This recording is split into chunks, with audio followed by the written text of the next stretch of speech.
Гергана Динова се казва. Смятате ли, че брокерството е недооценена професия? Категорично да. Смятам, че брокерството е недооценена професия. Хората често не разбират всъщност за какво плащат проценти комисионни, но всъщност проблема е отчасти и в това, което самите брокери предлагат. Смятам, че ние сме от агенциите, които изключително добре се развиваме и всъщност наистина искаме да промениме пазара.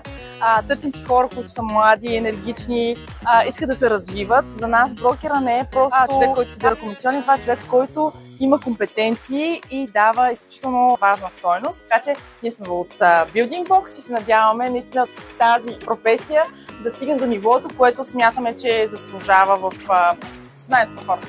Вие сте страхотни, аз съм чувала много добри отзиви за вас. Знам, че се опитвате да промените стандартите за това какво мислят хората за брокерите. А вие от колко време се занимавате с това? Аз лично от 9 години.